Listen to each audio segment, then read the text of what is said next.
ఇటీవల supreme court passport హక్కు ఏ రాజ్యాంగ హక్కుల్లో భాగమని తీర్పు ఇచ్చింది. వ్యక్తిగత స్వేచ్ఛ. పాస్‌పోర్ట్ హక్కు ఆర్టికల్ 21 ప్రకారం వ్యక్తిగత స్వేచ్ఛ నుంచి ప్రవహిస్తుందని సుప్రీంకోర్టు తీర్పు ఇచ్చింది. కోర్టులు చట్టం ప్రకారం అనుమతిస్తే పెండింగ్‌లో ఉన్న క్రిమినల్ కేసులు పాస్‌పోర్ట్ జారీని స్వయంచాలకంగా నిరోధించవు. పాస్‌పోర్ట్ స్వాధీనం అనేది విదేశాలకు ప్రయాణించడానికి అనుమతి నుంచి భిన్నంగా ఉంటుంది. అరుదైన భూ ఖనిజ నిల్వల్లో భారతదేశం ప్రపంచవ్యాప్తంగా ఎన్నోవ స్థానంలో నిలిచింది. 3వ స్థానంలో. మొదటి స్థానంలో చైనా, 2వ స్థానంలో బ్రెజిల్, 3వ స్థానంలో భారతదేశం, 4వ స్థానంలో ఆస్ట్రేలియా, ఇక 5వ స్థానంలో రష్యాలు నిలిచాయి. 2025 నాటికి భారతదేశం ప్రపంచంలో 3వ అతిపెద్ద అరుదైన భూ ఖనిజ నిల్వలను కలిగి ఉంది. భారతదేశం యొక్క మొత్తం నిల్వలు సుమారు 6.9 మిలియన్ టన్నుల అరుదైన భూమి ఆక్సైడ్గా అంచనా వేయబడ్డాయి. ఇది ప్రపంచ మొత్తంలో దాదాపు 6% నుంచి 7% వరకు ఉంటుంది. కుషాన్ల కాలం నాటి 2000 సంవత్సరాల పురాతన బౌద్ధ ప్రదేశం అనగా స్తూపాలు మరియు మఠం అవశేషాలు ఏ గ్రామంలో కనుగొనబడ్డాయి? జహాన్పోరా, జమ్మూ అండ్ కాశ్మీర్. బారాముల్లా జిల్లాలో ఉన్న జహాన్పోరా గ్రామంలో కుషాన్ కాలం 1-3వ శతాబ్దం మధ్య నాటి 2000 సంవత్సరాల పురాతన బౌద్ధ ప్రదేశం కనుగొనబడింది. స్తూపాలు, మఠాలు మరియు నిర్మాణ గోడల అవశేషాలను కలిగి ఉన్న ఈ ఆవిష్కరణ ఈ ప్రాంతం యొక్క పురాతన గుర్తింపును అర్థం చేసుకోవడంలో ఒక ప్రధాన పురోగతిగా వర్ణించబడింది. Joint initiative for village advancement అనగా జీవా అనే కార్యక్రమాన్ని ఏ సంస్థ ప్రారంభించింది? జాతీయ వ్యవసాయ మరియు గ్రామీణ బ్యాంకు అభివృద్ధి అనగా నాబార్డ్. మధ్యప్రదేశ్లోని బేతుల్ జిల్లాలో రైతుల నేతృత్వంలోని సహజ వ్యవసాయం పంట నష్టం, నేల క్షీణత మరియు దుస్థితి వలసలను తగ్గిస్తుంది. ఈ మార్పు joint initiative for village advancement అనగా జీవా అనే కార్యక్రమం ద్వారా నడపబడుతుంది. ఈ జీవాను national bank for agricultural and rural development అనగా నాబార్డు రూపొందించింది. గ్రామాల్లో ఉన్న సామాజిక మరియు సహజ మూలధనాన్ని బలోపేతం చేయడం ఈ జీవా యొక్క లక్ష్యం.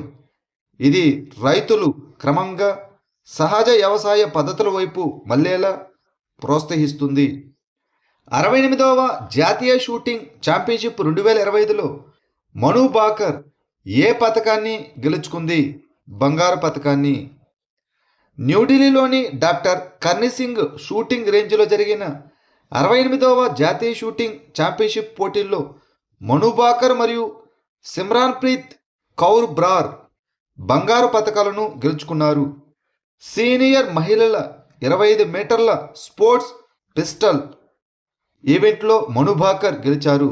ఇక సిమ్రాన్ ప్రీత్ కౌర్ బ్రార్ జూనియర్ మహిళల 25 మీటర్ల స్పోర్ట్స్ ఫెస్టివల్ ఈవెంట్లో గెలిచారు. ఆమె ఫైనల్లో 39 పాయింట్లు సాధించి బంగారు పథకాన్ని సాధించింది. సీనియర్ నేషనల్ బ్యాడ్మింటన్ ఛాంపియన్షిప్ 2025 పురుషుల సింగిల్స్ టైటిల్ను ఎవరు గెలుచుకున్నారు? రిత్విక్ సంజీవి ఎస్. పురుషుల సింగిల్స్ ఛాంపియన్ రిత్విక్ సంజీవి ఎస్ అతను ఫైనల్లో భరత్ రాఘవను 21-16, 22-20 తేడాతో ఓడించి సీనియర్ నేషనల్ బ్యాడ్మింటన్ ఛాంపియన్షిప్ 2025 టైటిల్ను సాధించాడు. ఇటీవల వార్తల్లో కనిపించిన దాసన్ నది ఏ నదికి కుడి ఒడ్డున ఉన్న ఉపనది? బెట్వా. ఝాన్సీ జిల్లాలోని దాసన్ నదిలో ఇసుక తవ్వకాలకు పర్యావరణ అనుమతి రద్దు చేయడాన్ని సవాలు చేస్తూ దాఖలైన అప్పీలును న్యూఢిల్లీలోని నేషనల్ గ్రీన్ ట్రిబ్యునల్ ప్రధాన ధర్మాసనం తోసిపుచ్చింది. ఈ దాసన్ నది యమునా నదికి ఉపనది అయిన బెట్వా నదికి కుడి ఒడ్డున ఉన్నటువంటి ఉపనది. ఇది మధ్యప్రదేశ్ మరియు ఉత్తరప్రదేశ్లోని బుందేల్ఖండ్ ప్రాంతం గుండా ప్రవహిస్తుంది. ఈ నది మధ్యప్రదేశ్లో ఉద్భవించి ఉత్తరప్రదేశ్లోని లలిత్పూర్ జిల్లా యొక్క ఆగ్నేయ సరిహద్దును ఏర్పరుస్తుంది. 1 టన్ను సూపర్ కండక్టింగ్ మ్యాగ్లూడ్ టెస్ట్ వాహనాన్ని వేగవంతం చేయడం ద్వారా ఏ దేశం కొత్త ప్రపంచ రికార్డును సృష్టించింది? చైనా. 400 మీటర్ల ట్రాక్పై 1 టన్ను సూపర్ కండక్టింగ్ మ్యాగ్నెటిక్ లావిటేషన్ అనగా మ్యాగ్లూడ్ టెస్ట్ వాహనాన్ని గంటకు 0 నుంచి 700 కిలోమీటర్లకు 2 సెకండ్లలో వేగవంతం చేయడం ద్వారా చైనా కొత్త ప్రపంచ రికార్డును నెలకొల్పింది.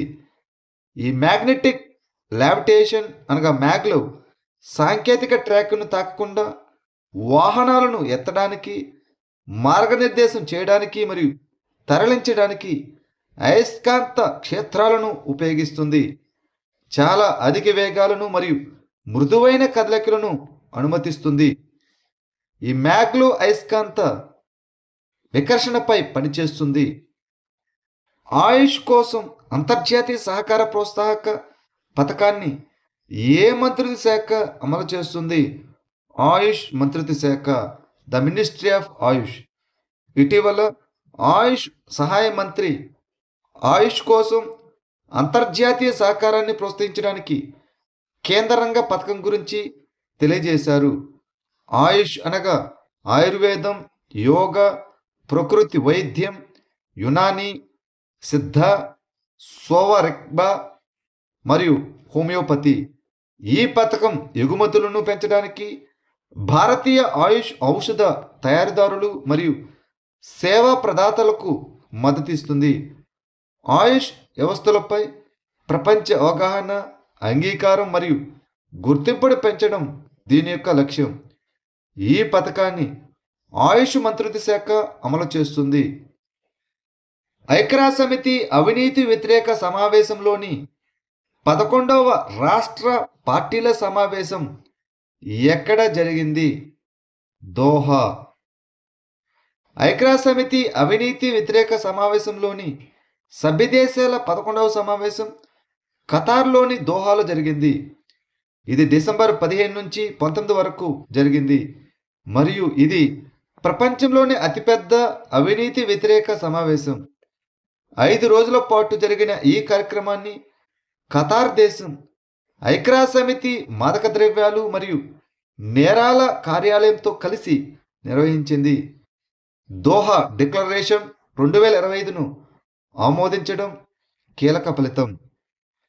ఫిడే వరల్డ్ ర్యాపిడ్ ఛాంపియన్షిప్ 2025 పురుషుల టైటిల్ను ఎవరు గెలుచుకున్నారు? Magnus Carlsen.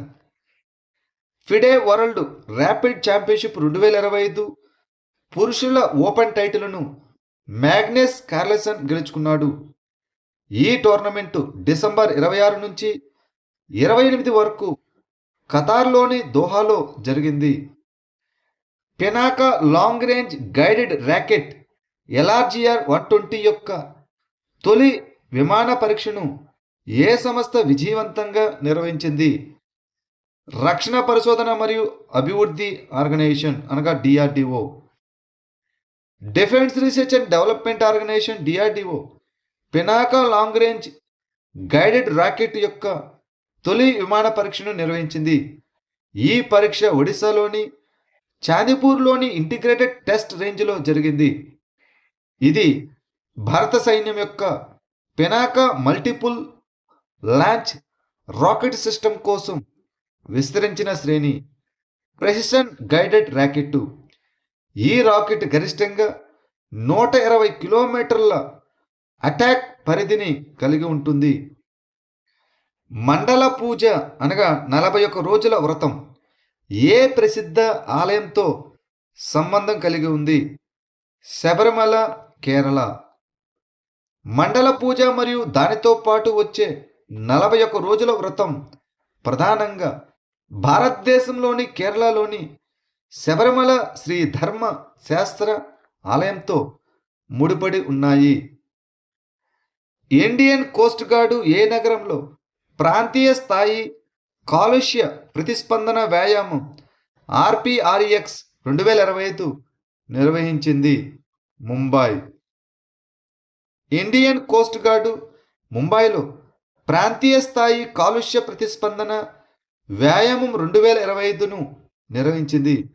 సముద్రంలో చమురు కాలుష్యాన్ని ఎదుర్కోవడంపై ఈ వ్యాయామం దృష్టి సారించింది.